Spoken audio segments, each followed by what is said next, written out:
Good evening, everyone. You've probably awakened after a nightmare, heart pounding, wondering where you are or what happened.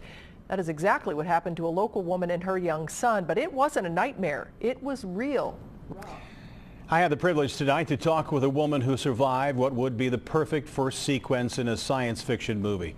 Teresa Rick loses control of her SUV and careens over a cliff and comes to rest in 4 feet of water in the creek below, horribly injured. But she and her son were still alive after swerving to avoid a deer.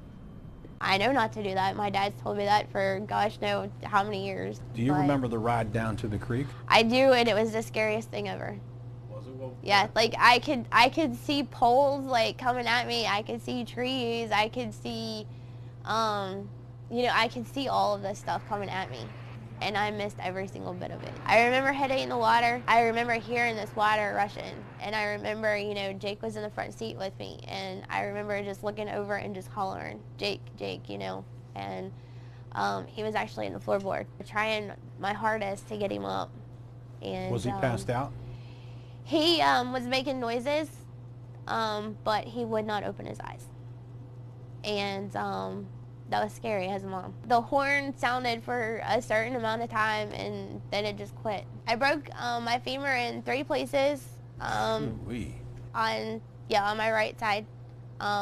So there's a rod that goes all the way down through here. And then also on this leg, I crushed my ankle. Like there is nothing left of it. So it's all been refabricated. And that was only her right leg.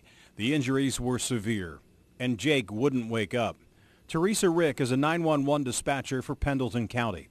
This night she prayed her co-workers would find her. And then the dark and the cold and the fear set in.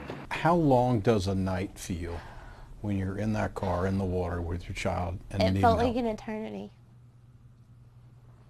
It was the longest night of my life. At one point I literally thought, I was like, we're tied on here because nobody's gonna find us. But I also had the faith that somebody's got to. And someone did. The very people who she sends to other emergencies to save other lives. Something caught my eye, and I remember looking back over, and I remember seeing the red and white lights, and I just started screaming. So describe for me the feeling when you see them coming down the hill. I can't. I mean, it was just relief. It was just total relief. Yeah. And I remember looking at Jake and saying, somebody found us. We're good. Yeah. We're going to make it. I couldn't have asked for better people to work with. I really couldn't. And thank you will never be enough. As for Jake, he spent 15 days in the hospital, 3 in intensive care. He has some residual issues from the brain trauma, but the docs think that will resolve itself. And the good news is he doesn't remember the horror of the night in the water. Do you remember anything of that night? I just remember the game and Taco Bell and going to sleep. Jake and his mom were coming home from his brother's soccer game and Taco Bell. Teresa has lots of rehab to go before she and Jake are going to be okay. They realize they are lucky to be alive.